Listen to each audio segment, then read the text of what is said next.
সুপ্রিয় খামারবাসী, দেখতে পাচ্ছেন এই ঘরের মধ্যে এই ছোট্ট জায়গার মধ্যে আমরা 4000 বাচ্চা হাউজিং করছিলাম, ব্রুডিং করছিলাম। তো যখন বাচ্চাগুলো দিন দিন বড় হয়ে যাচ্ছে, আজকে প্রায় 16 দিন বয়স, 16 দিন, হ্যাঁ 16 দিন হবে, 16 দিন।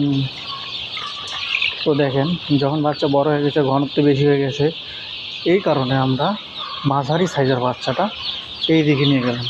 দেখেন আমরা এই পাশে নিয়ে আসছি মাঝারি সাইজের বাচ্চাটা। মাঝারি সাইজের বাচ্চা এই ফ্যানে থাকবে, এই ফ্যানে মাঝারি সাইজের বাচ্চা, এবং এইখানে সবচেয়ে হাই কোয়ালিটি এবং ভালো উন্নত মানের বাচ্চাটা থাকবে।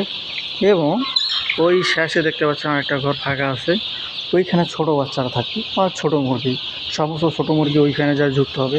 এটা মাঝারি থাকবে এবং ওইটা সবচেয়ে বড় হাই মুরগি থাকবে। মুরগি আলহামদুলিল্লাহ অনেক ভালো সুস্থ আছে, এখন পর্যন্ত কোনো মুরগি মারা যায়নি।